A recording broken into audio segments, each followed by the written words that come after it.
안녕하세요. 뜻밖의 의학 채널의 하태국입니다. 지난 시간에는 의식의 작용이 심장의 박동을 통해 표현됨을 살펴보았습니다. 이번 시간에는 뇌에서 의식의 창조적 속성을 살펴보고자 합니다. 심장의 세포와 전도계의 정기적 활동에 의해서 심장 전자기장이 발생하듯이 뇌도 신경세포의 정기적 활동에 의해 뇌에 전자기장이 발생합니다. 이것을 측정한 것이 뇌전도나 뇌자도입니다. 뇌전도는 뇌파를 측정하여 기록한 그래프로서 뇌파도 역시 주파수 대역에 따라 분해할 수 있습니다. 대표적으로 뇌파에는 델타파, 세타파, 알파파, 베타파, 감마파 등이 있습니다. 심박 변이도 심파처럼 다양한 뇌파의 기능이 다 밝혀지지는 않았습니다만 가능한 간단히 요약하면 다음과 같습니다. 주파수가 느린 순서대로 말씀드리겠습니다. 델타파는 가장 느린 뇌파로서 0.5에서 4Hz의 주파수 대역에 해당합니다. 델타파는 깊은 숙면이나 혼수 상태에서 나타나는 뇌파입니다. 세타파는 4에서 8Hz 대역의 뇌파로서 꿈을 꾸는 렘 수면 상태나 옅은 잠이 든 상태에서 나온다고 합니다. 명상 상태나 고요한 집중 상태, 힐러의 세션 중에도 나온다고 합니다. 알파파는 8에서 13Hz 대역의 주파수로서 마음이 이완되고 깊은 평안 상태에서 나옵니다.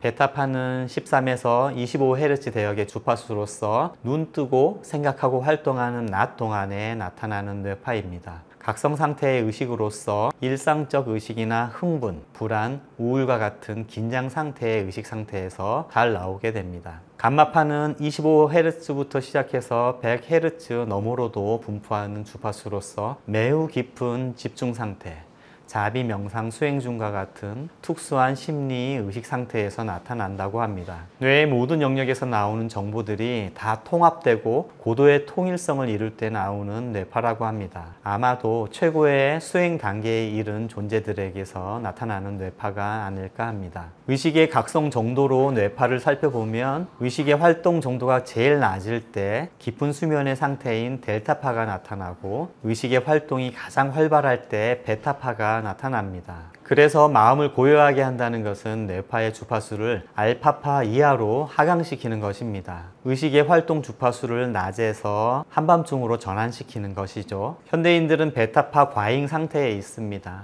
베타파는 표면의식과 관련이 있습니다. 낮 동안에 이런저런 생각을 하고 학교에서 또 직장에서 온갖 고민과 스트레스와 상념에 빠져 사는 동안 우리의 뇌는 과도하게 베타파를 방출합니다. 수면 시간도 적거나 불면증에 시달리다 보면 당연히 베타파에 노출되는 시간이 많아집니다. 깨어있는 동안 끊임없이 떠오르는 오만 가지 잡생각과 걱정과 불안의 감정들은 인간을 베타파 과잉에 빠지게 만듭니다. 한마디로 베타파는 스트레스 뇌파입니다. 마음과 몸의 병리적 현상을 만들어내는 뇌파가 바로 베타파입니다. 집중과 긴장과 각성의 상태로 의식 활동을 하게 만드는 베타파 위주의 뇌파를 알파파 이하로 하강시켜서 의식의 혼돈을 거두고 질서를 회복하고 균형을 되찾으며 깨졌던 조화를 다시 부활시켜야 합니다. 베타파는 마음, 에고마인드의 의식 활동을 반영합니다. 온갖 생각을 하고 온갖 감정들에 빠져있는 우리의 마음을 진정시켜서 알파파와 세타파를 걸쳐 궁극의 델타파 상태로 접촉해야 합니다. 델타파는 영혼의 의식 상태, 깊은 평화의 의식 상태이기 때문입니다. 현대인들의 대다수가 20에서 30Hz의 고 베타파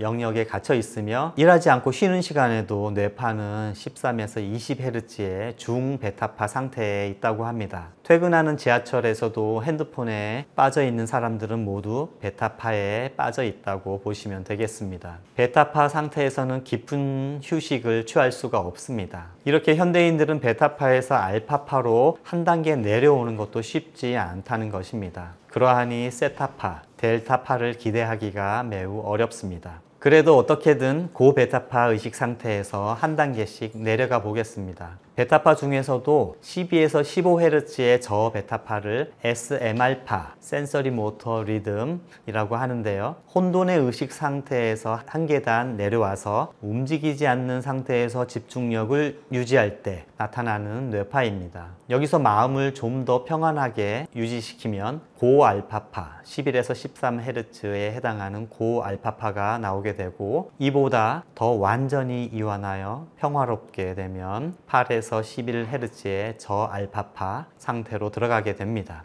여기서 더 뇌파의 주파수를 늦추면 꿈꿀 때 렘수면파로 등장하는 6에서 8Hz의 고세타파와 옅은 잠을 들 때 나타나는 저세타파 상태로 들어가게 됩니다. 또 여기서 점점 더 깊이 들어가면 깊은 잠의 상태인 델타파가 나온다는 것입니다. 물론 잠에 들지 않아도 잠잘 때 잘 나오는 세타파와 델타파를 더 많이 만들어낼 수 있다는 것입니다. 마음의 잡생각들을 비우거나 집중력을 키우는 의식활동이나 요가, 명상 등의 수련을 통해서 말입니다. 그렇다면 베타파가 아닌 알파파, 세타파, 델타파 등을 활성화시키면 어떤 이득이 있을까요? 우선 베타파 활성이 줄어들면 인체의 자율신경계와 내분비 호르몬계가 진정이 되어 지지난 영상에서 살펴보았던 스트레스 반응이 줄어든다고 합니다. 알파파가 활성화되면 집중력이 높아지고요. 학습 능력과 업무 수행 능력이 향상됩니다. 또한 세로토닌과 같은 기분을 좋게 해주는 신경 전달 물질을 높여줍니다. 뇌에서 기억을 담당하는 해마의 활동 주파수 영역이 10Hz여서 기억력도 향상됩니다. 세타파는 특별히 에너지 힐링을 하는 치료사들에게서 많이 나온다는 것은 세타파의 치유력을 간접적으로 보여줍니다. 세타파는 기분을 좋게 해주는 세로토닌을 증가시키고 또 손상된 조직을 복구하는 역할도 한다고 합니다. 어쩌면 우리의 궁극적인 목표는 델타파를 실현시키는 것입니다. 여기서부터는 상당히 비의적인 얘기로 넘어가는데요. 델타파는 깊은 잠을 잘 때나 사고나 병으로 혼수 상태에 빠졌을 때 주로 나오는 뇌파이지만 우리의 목표는 깨어 있을 때 그것을 달성하는 것입니다. 델타파는 뇌파 활동에서 가장 기본적인 패턴으로서 아직 대뇌 피질이 정상적인 활동을 시작하기 전 단계인 6개월 미만의 아기에게서 나타나는 파동이라고 합니다. 무의식의 파동이라고도 할 수 있으며, 그래서 사고와 감정 활동들이 사라질 때 나오는 파동입니다. 심신의 깊은 휴식을 유도하여 물질 인생을 위해서 작동시켰던 생각과 감정들의 파동을 쉬게 하는 것입니다. 가장 고요한 상태인 평화가 충만한 의식 상태, 정적인 의식 상태를 유지하는 것이 바로 델타파로 회귀하는 것입니다. 무념무상의 무아의 지경으로 들어가는 것입니다. 에고 마인드를 초월하여 우리의 본성이자 실체인 영혼에 재연결되는 것입니다. 뇌파는 이렇게 우리의 의식 상태를 그대로 반영해 줍니다. 그리고 뇌파는 의식의 창조 명령을 신경계를 통해 인체의 모든 장기와 세포에 전달해 줍니다. 그렇게 우리의 의식은 몸으로 전달되어 몸에 반영되고 건강이든 질병이든 우리의 의식의 파동에 걸맞는 창조가 이루어지는 것입니다. 지금까지 조금은 신비주의적인 얘기를 들어주셔서 감사합니다. 참고로 뇌파에 관한 비의적 얘기들은 아슈타르 슈란저 비전 입문의 길을 참조하였음을 밝힙니다. 다음 영상에서 또 뵙겠습니다. 감사합니다.